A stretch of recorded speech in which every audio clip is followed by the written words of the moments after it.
Hey guys, I want to welcome you back to the Sensu Pop channel. I know, this channel it's all about casual, it's about theme, it's about having fun, but sometimes, just occasionally, very minimum amount of time, we are in the mood to go Akuma on your opponent's ass. And today we have just the deck for you. And it's not going to be presented by me, of course, because I'm the angel, I'm the nice guy. I always play theme and casual deck. It is my evil friends from my evil friends from the evil lab. They are Alex and CS. Alex and CS, you want to say hi to the viewers?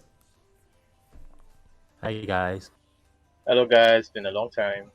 Yeah, it has been a long time. If you don't know about Alex and CS, they are the guys who bring you Shenron Ram and also the blue aggro decks. Yeah, in the past that was so popular in the format.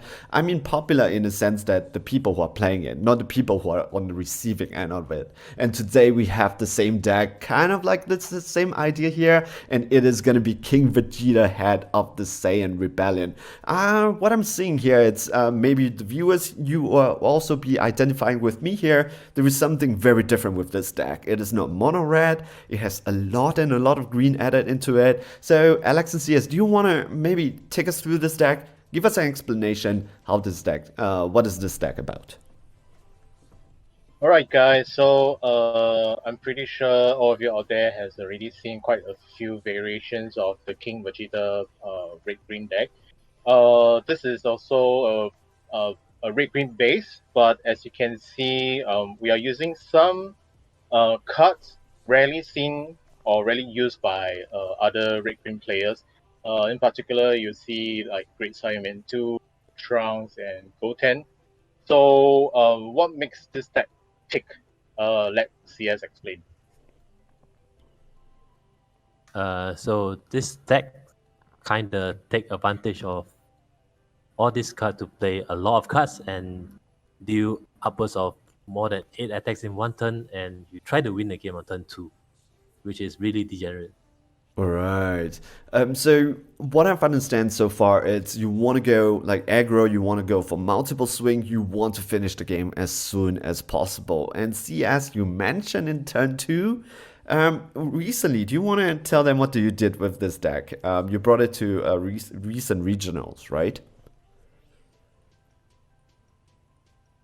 Yeah, I brought it to the Asian regional. I got 4-1 with this deck. All right. And I've heard that you mentioned that this deck can kill in turn two. But you also mentioned before that you actually killed someone in turn one before. Turn 1 is actually possible, but it's gonna be one of those really rare circumstances. Like maybe your opponent charged a multicolor and didn't get to play the game. Yeah, but you did it. You did it. Yeah, I did. Poor guy. All right, all right. Do you want to take us through the deck? Okay, so what is a turn one play for you?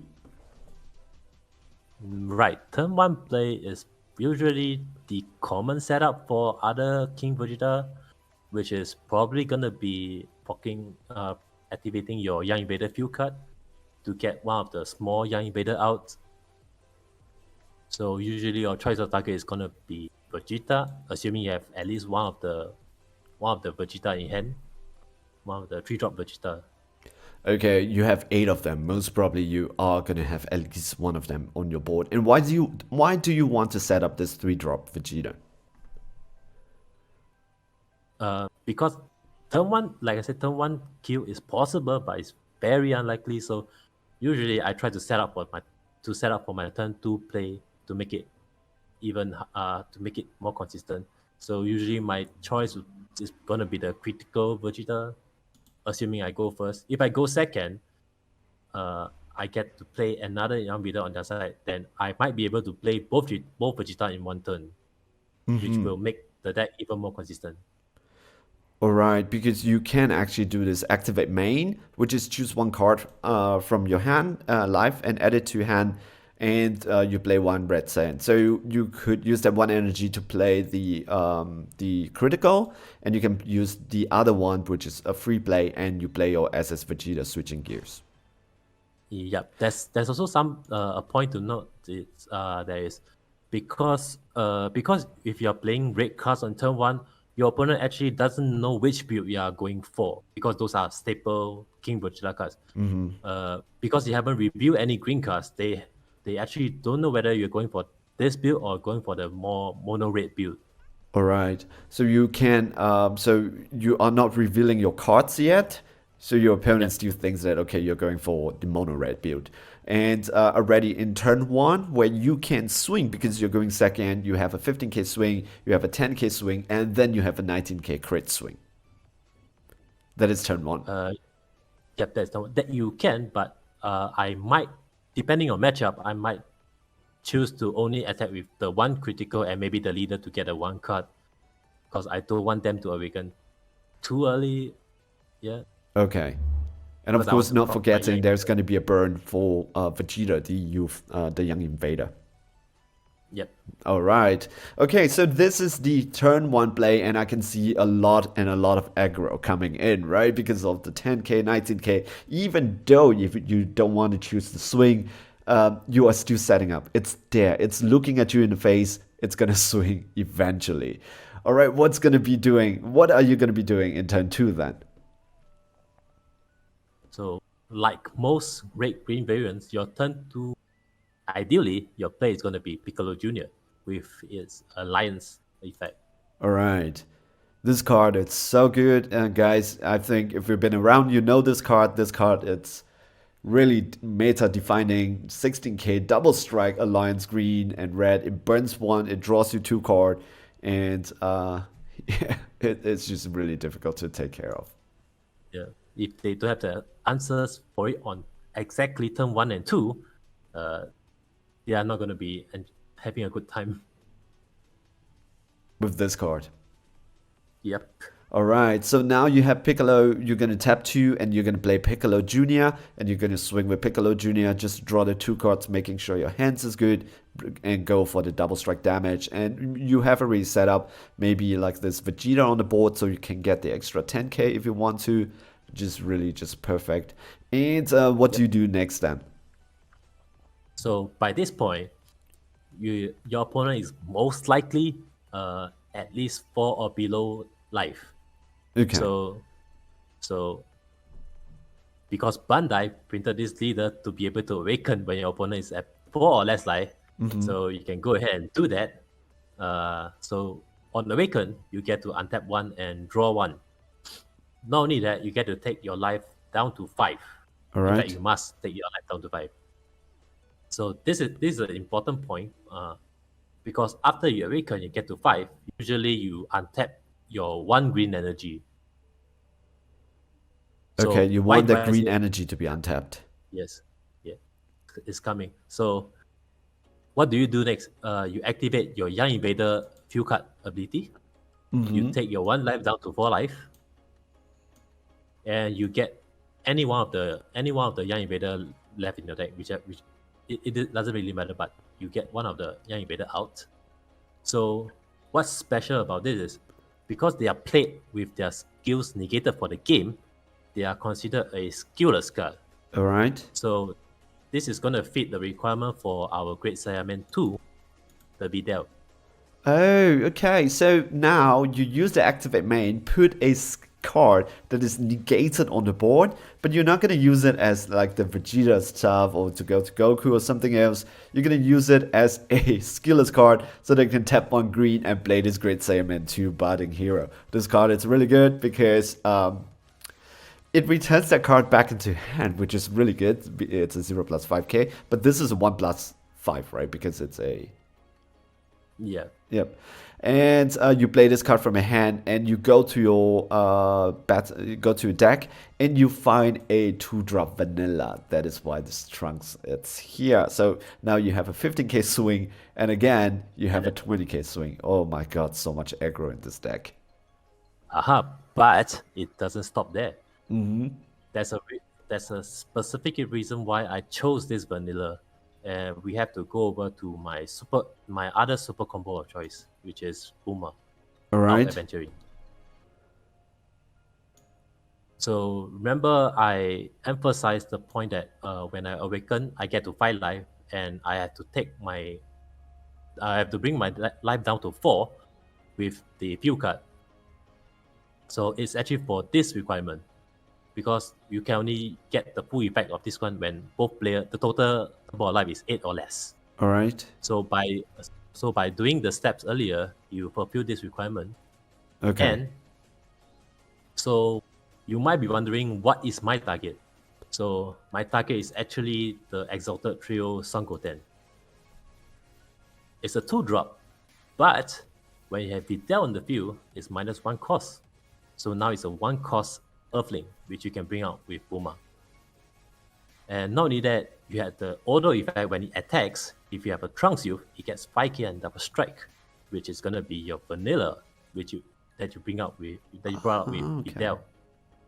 All right. So now you this- have a 15k because your vanilla card is a Trunks Youth. You can't swing with a 15k double strike. So now you have an additional 15k double strike without paying any energy. Exactly. Okay. So after that, you probably had a lot of cards on your field already. This is where you get to play cards like Mercenary Tau. Mm-hmm. You get more bodies on the field, and you try to rush your opponent down with whatever you have. You can also extend your plays with Belmont. This card is really good. You get to ping your unique stuff, which means it's possible for you to play multiple Tau and multiple Belmont in one turn, because you get so many bodies on the field. Okay. And take note that Tau itself does not say that you need to have a mono red extra battle card or something. It just says if you have 3 or more non-token battle card in play, you can play him. So you're using Tau to fuel Belmont, and Belmont to fuel Tau. Yes. All right. And you close out the game with fighting against Fate. But Okay. And by this time, I guess the opponent should have a very difficult time staying alive already, yep. especially if you're going first. Yes. Okay. It's really degenerate. All We've right. got it right here. So let me summarize the main combo. The main combo here is you want to use Young Invader for 2 purposes. To set up your Vegeta, one of a 19k swing or a 10k swing, extra body on the board for free. Why not? And it's really, really good. And after that, you want to set up your Piccolo Jr. just to go for the burn. And of course, Vegeta helps you with the burn also. Bring them down to this low life, and then itself, you can use Bulma to push, use the Young Invaders activate main to bring out a skillless extra card, so that for 1 green energy you can play Super Saiyan 2 and then bring out another vanilla card to swing 20k, 15k. This is no joke, especially if you're already dealing with a 16k burn and a 5k, 500, 0.5k burn. And then after that, you can go Mercenary Tau and Belmont until they die. And if you have SS Bardock's 4, go for another 25k dual attack. Why not? Alright, that sounds pretty good. But one interesting point here is, as a king, when you're playing King Vegeta, you're playing Broly the Young Invader. Is it so that you have extra skillless body on the board? There is one reason, but the main reason is actually for mirror match, because I've noticed a lot of King Vegeta decks at least doesn't run the Broly line. So in a mirror match, you want to avoid giving them Vegeta or Raditz because your opponent get to use it. So the idea is to use the Broly instead to continue pinging down their life without giving them the resource to use. Alright. Okay. Okay. So what you want to do with this Broly is to take advantage of a mirror matchup. When other people were playing King Vegeta, you know that they most probably it's not going to have a Broly line, right? Because nobody actually plays them. Usually people doesn't play it. So instead of giving them a Raditz or giving them a King Vegeta, you give them a Broly so that they cannot do anything about the Broly, and they will be so afraid to give you their Raditz and King Vegeta or the Young Vegeta because you are going to use it to evolve. So this is just for a matchup, just to screw them up a little bit. Yes. The auto is also nice if you actually look at it. You get free information of one card from their hand if they play something. So this is kind of like free information, which doesn't hurt Right. you. So Right, because they have to show you send it, and even it goes back to their hand. They kind of have a -1 card in their hands, and also you saw what card it is. yep. All right, that sounds pretty good. And I would imagine the SS Broly is just in case you have it in your hand and your opponent's tap out. Why not tap one? Go for a 19k barrier that you can see your opponent's hands. Yeah, that's right. All right, sounds good, sounds good, sounds good. Oh, sounds good, sounds good. I believe that we have seen through the whole deck here. Is there anything else that we miss with this deck?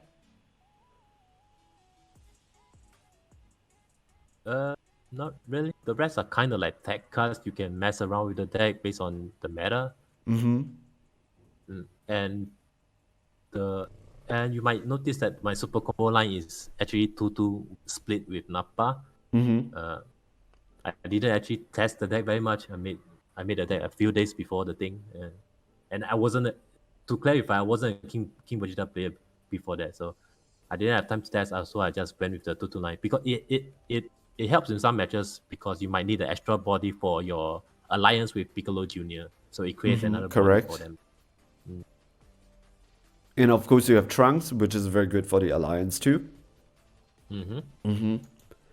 Okay, that sounds good. So if yeah, it seems that this is really aggro, very nasty deck to be on the opposite side of the table. Is there anything that you want to say to the viewers before we end this video? I think this leader should get banned or nerfed in some way. What a and last statement. yeah, and you think if Bandai made a mistake by banning Son Gohan, think again. It's King Vegeta. Which Yeah, and Son Gohan also got banned? Oh, the the reboot Son Gohan, Gohan right? leader. The Yeah, father summon, I think. I Yeah. think it's mentioned. Yeah. But this topic, of course, we could discuss about this topic. I believe that the viewers, you guys, would also have a lot to say. Let's see how it goes, of course. And if you guys would like to comment, say something about this deck, write it down in the comment section. Some questions too. Alex and CS, you guys will be around to monitor and also help me out with the comments of this video. Also, at the same time, you know, I believe that talking about King Vegeta, we really need to have a talk about it, but I believe it might be a little bit too early. Or let's see how the next few regional goes. Let's see how it goes. And at this, because now many people are finding, because like Tapion, it's also really great. Like tap one and just play double strike draw. You know, those cards are really Yeah. good. There is no Unison in this deck because we're going face. There's really no need for Unison. Anyways. Yeah, so thank you guys so much. For the viewers yourself, I hope you stay safe, stay healthy, enjoy playing the Dragon Ball Super card game, and I hope you guys are okay. And Alex and CS, thanks for coming up, taking your time to join this, to give us an explanation and show us your deck, your evil creation. Guys, see you guys in the next video. Ciao, bye. Bye. Bye.